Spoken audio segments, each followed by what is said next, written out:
what's some advice? I know you're a big proponent of getting that education, getting the skills down. You're a parent yourself. What's some advice you can share with parents, because it can be overwhelming? It can be. And I think the solution starts at home. The governments aren't going to save us here. New legislation, bans, that's not going to fix this. It'll certainly help, but it certainly won't go where it needs to go. It starts around the kitchen table with open, honest, frank conversations. I think Randy said it best, right? Have a family plan. And so talk with your kids about appropriate use of these technologies and these tools, and model that behavior when you are with them so that you're not endlessly scrolling these apps as well, but you're striving to use them in an appropriate manner. And so if they see you using it, they'll follow your lead.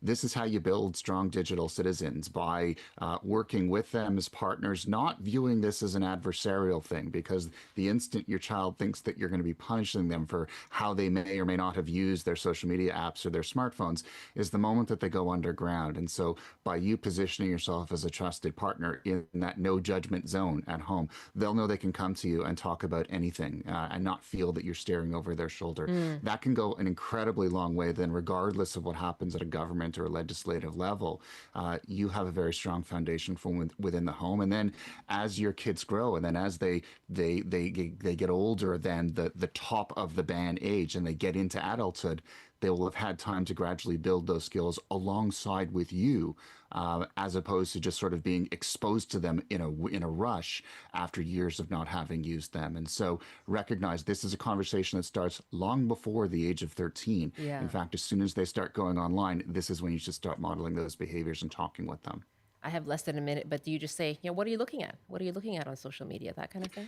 Yeah, exactly. And then sharing what you're looking at and turning it into a conversation and turning it into a shared exploration. And it doesn't always have to be, monitoring and surveillance. It can be, these are some really cool tools that we can use together. Let's find value added ways to use them because, like social media does have a lot of positives, just like AI has positives, but we have to kind of put the blinkers on and control that usage and identify what we call the use cases, the scenarios where we can really squeeze particular benefit out of it. And if we do that and we show our kids how to do it, in other words, don't just use them mindlessly, don't use them endlessly, but focus on, okay, I've got 5 minutes. Okay. What am I going to get out of this before I put my phone down? They'll follow your lead.